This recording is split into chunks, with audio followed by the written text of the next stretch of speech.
Eu gostaria de refletir sobre o mistério da transfiguração hoje com vocês, que é um mistério que a Igreja Cristã nos convida a refletir nesse dia. E para familiarizar todo mundo com a transfiguração, eu vou ler o Evangelho previsto para hoje. O Evangelho de Nosso Senhor Jesus Cristo, de acordo com a comunidade de Lucas, em seu capítulo 9, iniciando com o verso 28.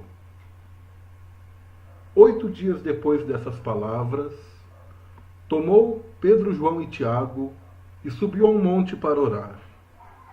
Enquanto orava, seu rosto mudou de aspecto e suas vestes resplandeciam de brancura.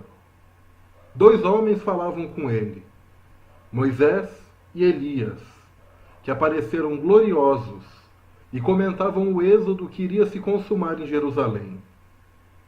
Pedro e seus companheiros estavam pesados de sono. Ao despertar, viram sua glória e os 2 homens que estavam com ele. Quando estes se retiraram, Pedro disse a Jesus: Mestre, como se está bem aqui? Armemos 3 tendas, uma para ti, outra para Moisés e outra para Elias. Não sabia o que dizia. Ainda falava quando veio uma nuvem que lhes fez sombra. Ao entrar na nuvem, assustaram-se.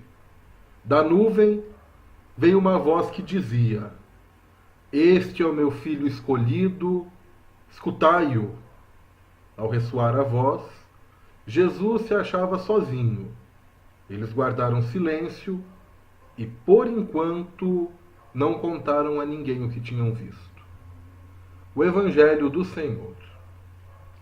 Eu vou utilizar para reflexão a Bíblia do Peregrino, que é uma tradução que eu gosto e eu acho que é mais poética do que as que nós estamos acostumados. Eu gostaria de partir do primeiro ponto, que é o versículo 30.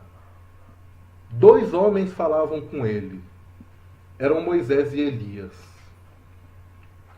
É interessante que no episódio da Transfiguração, que eu considero como um evento fundante da igreja, se a gente precisa de um evento fundante, porque é nesse momento que o Cristo recebe uma tradição religiosa de fato e é reconhecido por essa tradição como igual, se não superior.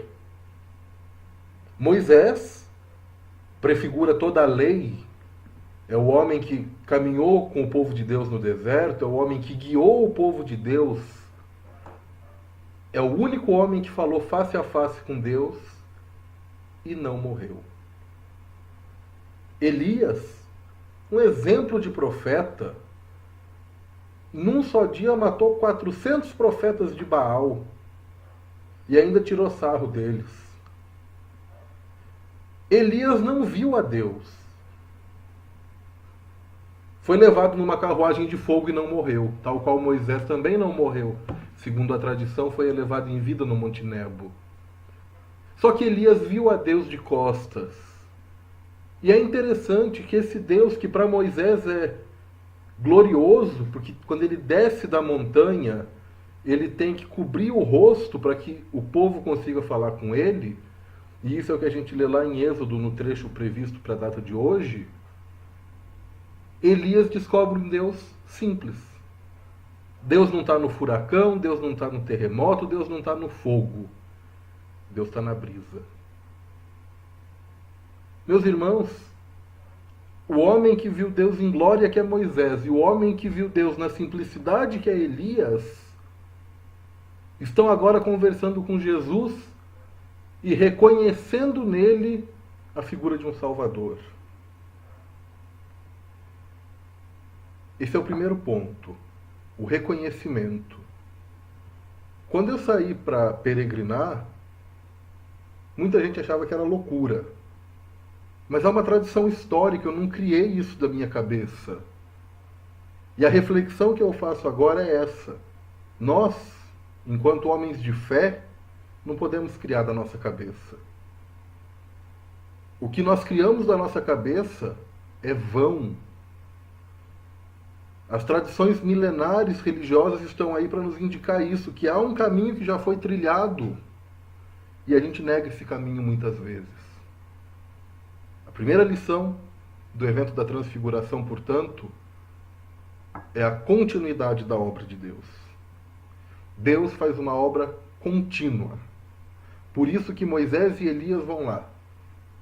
E o Salmo 99, que é o salmo previsto para hoje, diz no seu verso 6: Moisés e Arão entre os seus sacerdotes, e Samuel entre os que invocavam seu nome, clamaram ao Senhor e ele respondeu. São esses que clamam ao Senhor e respondem que agora dão a glória de Cristo ainda em vida. Com o reconhecimento histórico, nós podemos então partir para o segundo ponto, que é o verso 33, é a frase de Pedro, em nome dos discípulos. Mestre, como se está bem aqui? Armemos 3 tendas, uma para ti, uma para Moisés e uma para Elias. Esse é um perigo que nós corremos, de como Pedro querer ficar estável na confiança. É cômodo, e a gente então não se mexe. Eu precisei passar pelas agruras da rua no último ano para valorizar coisas simples que eu nunca valorizei.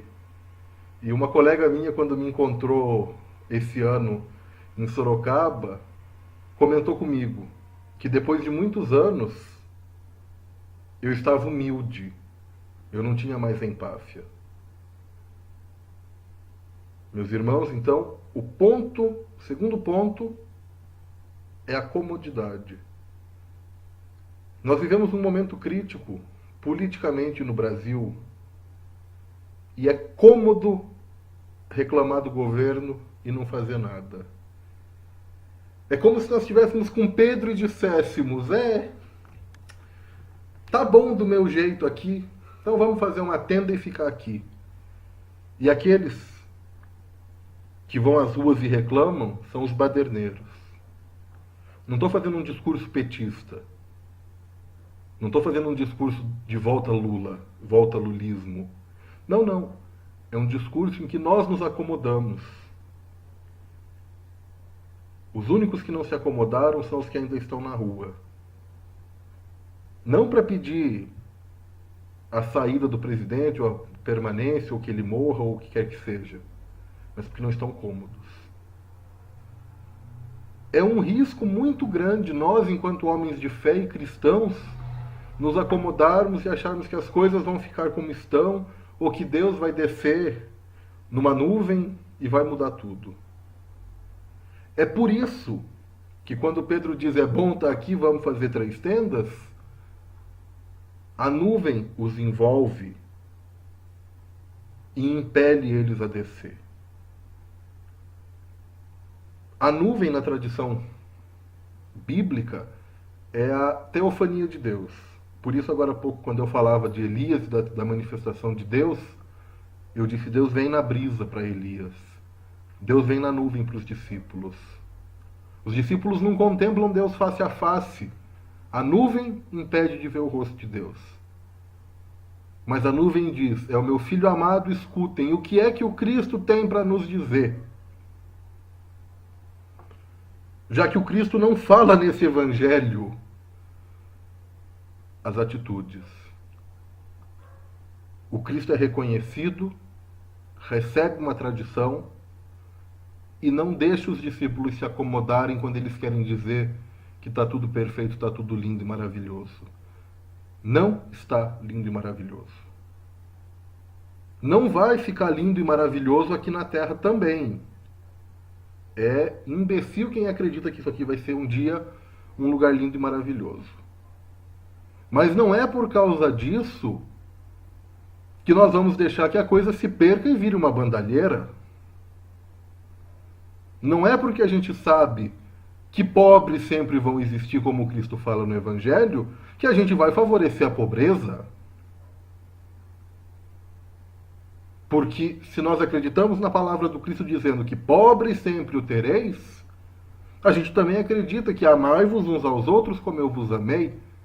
A lição do Cristo é amar.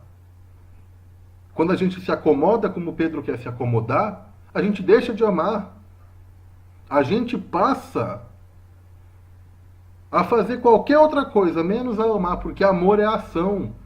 Amor é fazer, amor é gesto. Deus amou o mundo que enviou seu filho. Se Deus amasse o mundo e não mandasse o filho dele, não resolvia nada. Do reconhecimento histórico, a gente pode correr o risco, então, de querer se acomodar, e esse é um erro gravíssimo. A gente precisa sair, fazer as coisas. No entanto, o verso 36, e é o último ponto que eu queria apresentar, diz: eles guardaram silêncio e, por enquanto, não contaram a ninguém o que haviam visto. Não é, então, portanto, uma atitude simplesmente de sair do seu acomodamento e fazer qualquer coisa. Eles guardaram silêncio. Eu acredito que a maior insubordinação humana é fazer as coisas silenciosamente. E aí eu invoco uma testemunha cristã chamada Martin Luther King, que dizia: eu tenho um sonho, e por causa desse sonho ele morreu. Ele não sai gritando, ele se revolta silenciosamente. E como eu lembro de Luther King, eu também lembro de Rosa Parks, a primeira mulher que se negou a ceder um lugar no ônibus para um homem branco. Ela não disse nada. Num ato silencioso de resistência, ela fez muito mais. Ela começa a incendiar o coração das pessoas e mostrar que pode ser mudado. Gandhi, na Revolução Indiana, faz a mesma coisa. Ah, os ingleses querem cobrar um imposto sobre o sal? Eu vou produzir o meu próprio sal. Então, o não se acomodar também não é sair gritando aos quatro ventos. É ter discernimento. Os discípulos viram o milagre do Cristo, desacomodaram, mas não saíram gritando. Guardaram silêncio. E isso é o que nós lemos na primeira carta de Pedro, capítulo 1, verso 21. Pois a profecia nunca aconteceu por iniciativa humana, mas os homens de Deus falaram movidos pelo Espírito Santo. Talvez o que nos falte hoje seja o movimento do Espírito Santo. Afinal, quando Cristo foi, ele disse: vou vos deixar um advogado, o Paráclito. E nós, seguidores de Cristo, inclusive eu, nos esquecemos dessa figura que é o Espírito Santo, que é quem nos deve mover para que contemos na hora certa. Esse evangelho da transfiguração é um evangelho que incomoda. Ele parte de um reconhecimento histórico, nos leva a questionar o nosso comodismo, e quando a gente diz, então vamos fazer alguma coisa, ele questiona o que a gente vai fazer. Honestamente, eu não sei o que a gente vai fazer. Quem sabe é o Espírito Santo. E eu espero que nesse domingo, nessa semana, nós possamos compreender a voz do Espírito Santo. Não simplesmente nas páginas da Bíblia, mas também nas páginas do jornal. Salvo engano, Karl Barth dizia que teologia era a Bíblia numa mão e o jornal na outra. Que, iluminados pelo Espírito Santo, possamos fazer um reconhecimento histórico da realidade, nos desacomodarmos e transformarmos o que está errado, tendo em mente que nós não construímos o projeto de Deus, nós dilatamos. Que Deus, que se faz peregrino, ilumine os vossos corações, vos abençoe e vos ajude a realizar a obra dele aqui na terra. Amém.